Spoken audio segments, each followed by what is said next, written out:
Today we don't have the usual view because of the fog, but believe me, it's still there. We're going to read. We are going to read Cgtn.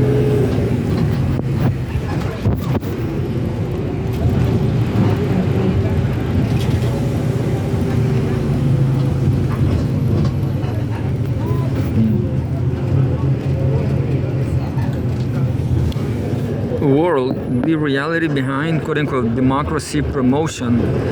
3 questions about U.S. National Endowment for Democracy. Perfect. This is perfect. There's no democracy. The article was written by Le Tian. And what can I say? I was thinking about war. But now, what can I say about war? Is split the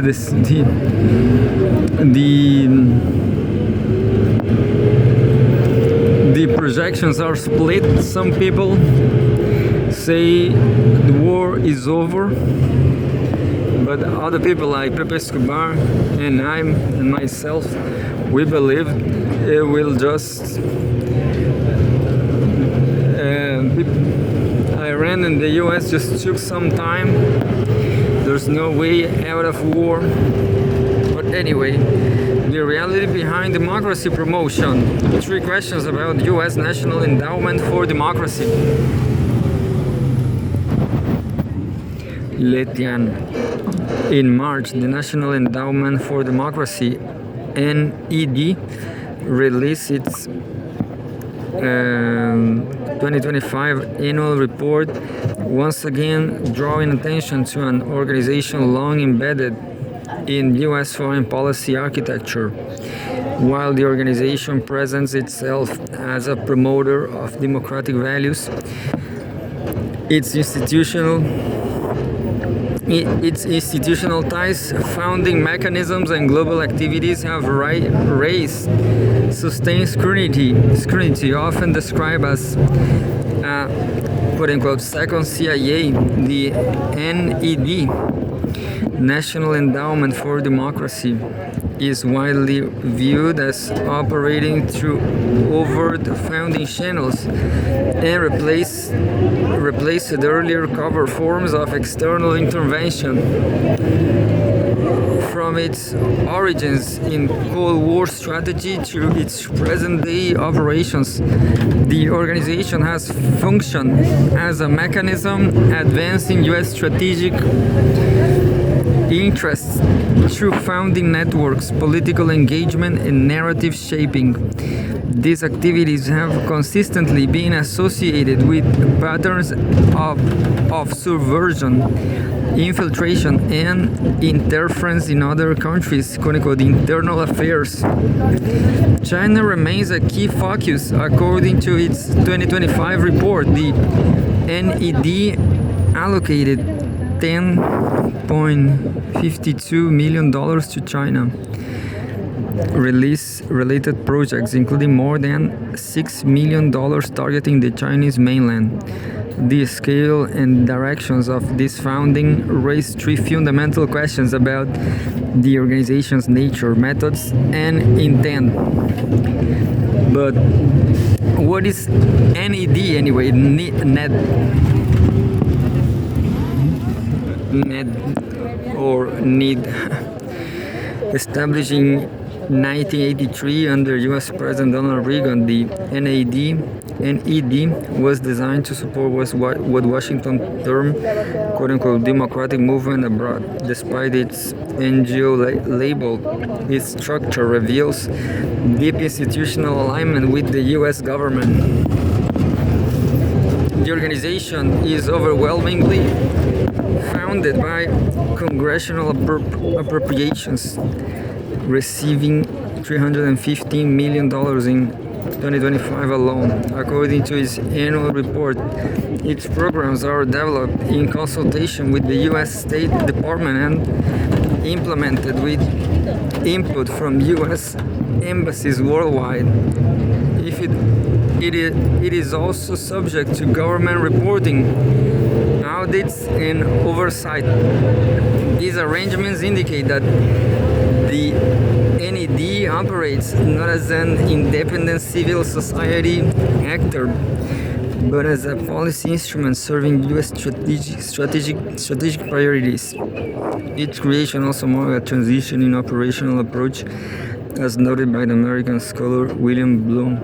The organization was intended to carry out openly what had previously been done covertly. In this sense, it has been widely described as the U.S. government's quote-unquote white gloves for conducting activities related to subversion, infiltration, and sabotage.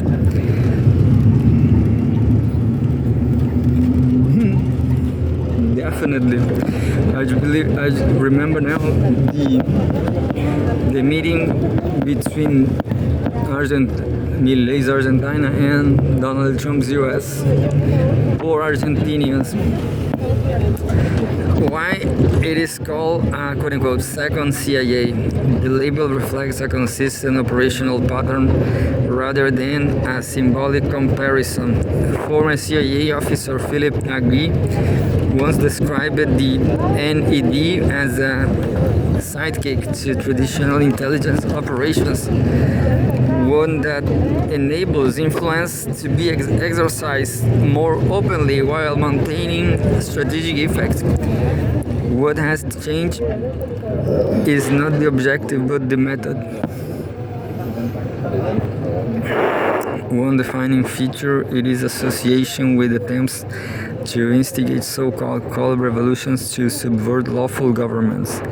In Ukraine, the NED and related U.S. blockade organizations provided sustained funding to civil society groups, media platforms, and political actors in the years leading up to the 2004 Orange Revolution and the 2014 political upheaval.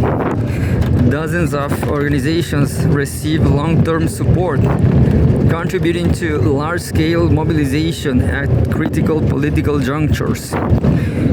Cgtn, bitter criticism. Maybe YouTube is going to shut down this channel just because of Cgtn. The NED has also been involved in cultivating anti-government forces while supporting groups advocating separatist agendas in Venezuela. NED founding rich opposition organizations, including labor groups and political actors active during the 2002 attempt coup. In regard to China's Xizang and Xinjiang regions, funding has been directed toward overseas organizations and advocacy networks providing separatist narratives alongside training programs designed to expand their international reach. Equally significant is its role in shaping narratives through media and ideological outreach. NED-funded initiatives have supported media outlets and advocacy networks that amplify contested claims on sensitive issues. In some cases, coordinated efforts have been identified involving selective storytelling, media partnerships, and the cultivation of quote-unquote citizen journalists like me, not like me. These activities extend into digital spaces, targeting younger audiences and reinforcing particular political narratives.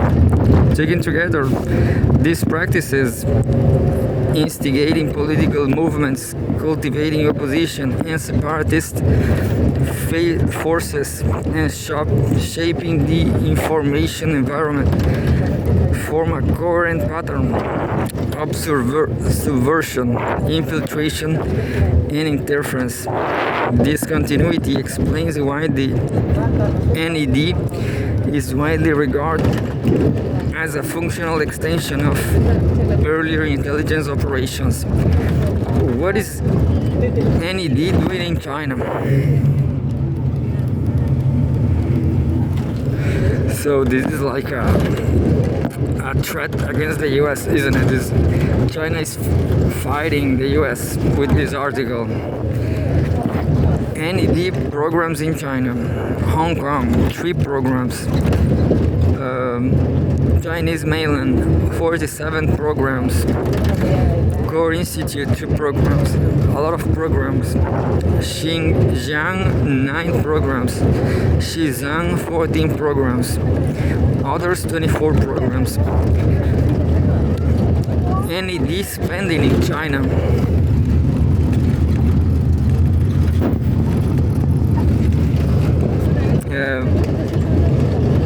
Direct grants, Hong Kong, 516,000.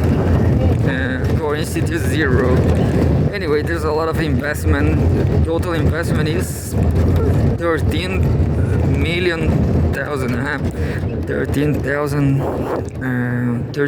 dollars. A lot of dollars. The NED's 2025 report provides detailed insight into its China-related activities, revealing both financial scale and strategic focus. In terms of funding allocation, more than $10.52 million was direct to China-related projects. Of this, over $6 million was specifically targeted at the Chinese mainland. The report also stated that approximately $2.06 million was distributed to support quote-unquote Xinjiang independence forces and around $1.48 million to quote-unquote Xizang independence forces. In addition, Hong Kong focused programs received roughly $500,000 beyond financial allocation. The report outlines a broader operational framework. This includes support for so-called quote-unquote independent media and quote-unquote citizen journalism, efforts to engage younger generations, and the expansion of influence through religious and social networks.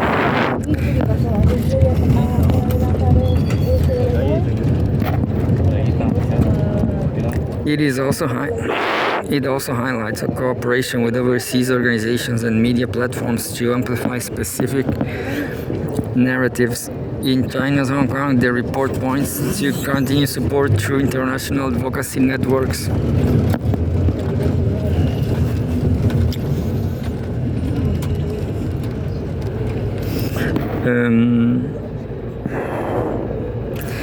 It also highlights cooperation with overseas organizations and media platforms to amplify specific narratives. In China's Hong Kong, the report points to continued support through international advocacy networks, including training and organizational funding for groups opposing local authorities, alongside ongoing external advocacy related to detained figures such as Jimmy Lai. In Xizang-related areas, funding supports overseas media platforms and broadcasting channels promoting separatist narratives, as well as international outreach and lobbying efforts in foreign political and parliamentary settings. Taken together, these efforts point to a coordinated strategy combining funding, network building, and narrative shaping to influence perceptions, exert pressure, and challenge China's political and social stability. What an article! What a piece of text. I wonder that relations with the US is not going to be so great in the coming decades. There's an article about the second news says about Middle East. Iran reopens Strait of Hormuz but says US must end naval blockade. So things looks great. Things are going great for economy, global economy. And there's a picture, damage from US-Israeli strikes on a fishing pier in Qasem Island, Iran, April 13. Yeah, Yes, there's some damage. Israeli strikes. Iran temporarily reopened the Strait of Hormuz on Friday following a ceasefire agreement in Lebanon, offering a glimmer of hope for peace talks. However, Tehran cautioned that it could close the vital waterway once more if the recent U.S. naval blockade of Iranian ports persists. Iranian Foreign Minister Sayyed Abbas Araghchi announced on social media that the strait was open for all commercial vessels for the remainder of the U.S. broker 10-day truce between Israel and Lebanon. U.S. President Donald Trump told supporters at a rally in Arizona that Araghchi's announcement marked, quote-unquote, a great and brilliant day for the world. U.S. Secretary General Antonio Guterres on Friday welcomed Iran's announcement as a, quote-unquote, step in the right direction. Meanwhile, British Prime Minister Keir Starmer said the UK and France will lead a multinational mission to protect commercial shipping routes in the Strait of Hormuz once fighting ends.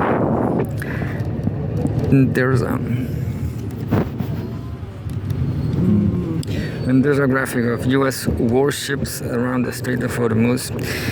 There's a lot of U.S. ships and an infographic of U.S. warships around the Strait of Hormuz. Subtitle: Uncertainty remains on shipping through Strait of Hormuz. However, subsequent statements and clarifications from both Iran and the U.S. left unanswered questions over how quickly shipping might return to normal. Trump said the U.S. blockade of ships sailing to Iran ports, announced after talks with Iran last weekend, ended without agreement, will remain until, quote-unquote, our transaction with Iran is 100% complete. Iran responds sharply with Speaker of the Iranian Parliament and senior negotiator Mohammad Bakr Kalibaf saying in a social media post that the strait, quote-unquote, will not remain open if the U.S. blockade continues. Meanwhile, Iranian Foreign Ministry spokesman Ismail Baghai also warned on Friday that Iran will take, quote-unquote, countermeasures if the U.S. naval blockade of the strait persists. An informed source close to the Supreme National Security Council told Tasnim news agency that if the U.S. continues its naval blockade, Iran will consider it a violation of the ceasefire between the two countries and will choke the channel. According to the source, Iran has specified three conditions for passage. The vessel must be commercial and not military, unaffiliated with hostile countries, and follow Iran-determined routes after prior coordination with the Iranian authorities. Maybe Iran is asking money from everybody. Who knows? I don't know. Vessel traffic data show a group of around 20 ships, including container ships and bulk carriers, moving through the Gulf toward the strait on Friday evening, but most ended up turning back, although it was not clear why, Reuters reported. Subtitle: Contradictory saying before upcoming peace talks. A new round of U.S.-Iran talks will be held on Monday in Pakistan, CNN reported Friday, citing anonymous Iranian sources. But it was unclear how Iran and the U.S. will address Iran's nuclear program, which has been a key sticking point in peace talks so far. Trump claimed Friday that Iran has agreed, quote-unquote, agreed to everything for a peace deal, including working with Washington to remove its enriched uranium without the involvement of U.S. ground troops. In a phone interview With Bloomberg, Trump said Iran agreed to suspend its nuclear program indefinitely and will not receive any frozen funds from the United States. The US will get all of Iran's nuclear quote-unquote dust with no money having exchanged hands quote-unquote in any way, shape or form, Trump wrote on social media earlier on Friday. I wonder if this is true. Trump also said Iran has agreed to stop backing groups like Hezbollah and Hamas. However, Baghaei told state-run IB television on Friday that Iran will not transfer its enriched uranium to a foreign country, and sending it to the United States has never been under consideration. Quote, "We have reached no new agreement," the Iranian Foreign Ministry spokesman said. Quote, "The ceasefire agreement is the one announced on April 8. Baghaei added that compensation for war damages was one of Iran's top priorities in any negotiations with the U.S. Ghalibaf also accused Trump of making several false claims regarding the status of the Strait of Hormuz and Iran's enriched uranium in a post on X in the early morning hours of Saturday. Quote, "The President of the United States made 7 claims in 1 hour, all 7 of which were false," end quote. Ghalibaf wrote, urging all to, quote-unquote, read the real and accurate news of the negotiations. So Donald Trump is not true. Referring to updates issued by Baghaei, and there's a picture. Liquefied petroleum gas tanker sails in waters north of the Bab el-Mandeb Strait in Mocha.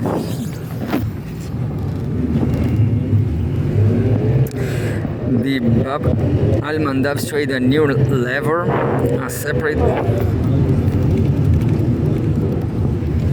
I wonder they will try to shut down the strait Bab el-Mandeb, but I guess not.